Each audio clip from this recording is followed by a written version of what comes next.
Well, you're going to love this story. There is a new viral video tearing up the internet that's already gotten almost 3 million hits. It's of a homeless man in Columbus, Ohio, who panhandles on the side of the road. He carries a sign that says he's fallen on hard times and has a God-given gift of voice. Turns out it's exactly what he does have. When you're listening to nothing but the best of oldies, you're listening to Magic 98.9. Thank you so much. God bless you. Thank you. And we'll be back with more right after these words. And that man's name is Ted Williams, and he joins us exclusively here on the Early Show this morning. Ted, good morning. How are you? I'm fine, thank you, and good morning to you too, sir. I just want to hear you talk. Right? Ted, just read something, would you? It's, first of all, congratulations. And let me just ask you right off the bat, what's it like to go from being homeless and on the side of the road with a sign in your hand to now overnight you are this sensation and people can't get enough of you right now?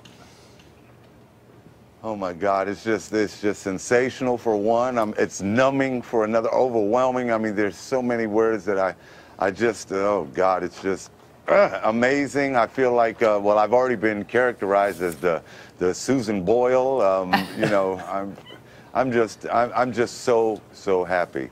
And watch the CBS Evening News with Katie Couric. No, I'm just teasing right now. Or Ted, Nice. you could remind people to watch The Early Show with Erica Hill and Chris Raggi.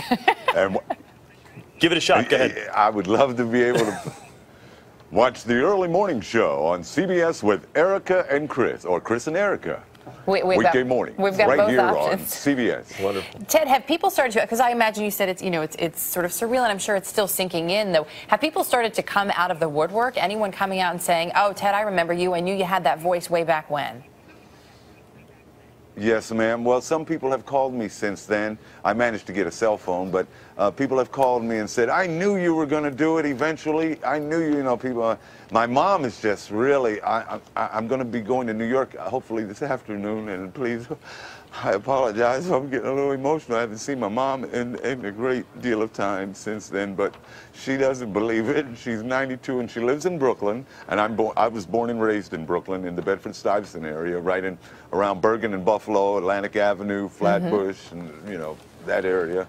So God has been so good, and in the year 2010, on this date book that somebody gave me, I was going to write on there, well, another year wasted, but it was the year that I found God in my life. I mean, really a God of my understanding, and so it wasn't a wasted year, and I had no idea that something like this would have ever happened to me. It's like almost winning the mega ball lottery or something. This is just phenomenal. You're the third lottery winner today.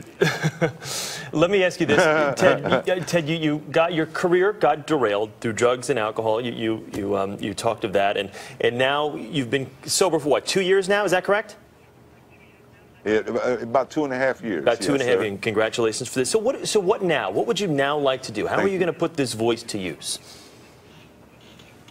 Well, I would like to just have a job and a home, an apartment or anything, to be able to cook in. I'd like to, just get my life in a responsible area of a 53-year-old man, a tax-paying citizen, and try to put some of my bad memories and everything. Well, I'm not going to forget where I came from, but I just want to put some of that on the back burner and continue with my life, whatever is left to live, and hopefully, like I said, I was holding that sign with the hopes or the wishful thinking that somebody was going to ride by and say, hey man, I got an internet radio station that could possibly use some production work or something. Well, clearly everything happens for a reason. There's a reason that you were there and that someone did drive by. You mentioned your mom and that you're headed here to New York. Your mom is 92, and this hasn't quite sunk in for her. You haven't seen her in a while. I imagine for her this is really a dream come true too. Was she worried that maybe you wouldn't be able to pull out of that low place where you had been? One of my biggest prayers that I sent out was that she would live long enough for me to see me, rebound or whatever. And I guess God kept her around, and He kept my pipes around, to maybe just have one more shot that I would be able to say, Mom, I did do it before. I might pass away before her or whatever, but my dad didn't get a chance to see this. But God is good, and the only difference between now and the time that I did have some kind of a heyday or a successful life is that now I'm more appreciative of life. I'm not taking it for granted, and I am thanking the Lord every day. Even if this didn't happen, I was still on that road. I thanked Him and had a, my hour with God. I called it my hour with God. Sometimes I would make $25 in an hour. Sometimes I'd make 25 cents in an hour, but at least I would talk to God. I'd get mad at some motorists who would pass by and say, oh, look at that guy who's going to, little did they know. I would have my little mumbles. Little did they know. Well, Ted, you know what? You've put us in great spirits today. Before we let you go, real quickly, say now batting for the Boston Red Sox, number 9, Ted Williams. Now batting for the Boston Red Sox, number 9, Ted Williams. Ted, congratulations to you on your success. Good to talk with you, okay? Go get him, all right, buddy? Thank all right, that was you Ted so Williams. much. Yes, sir.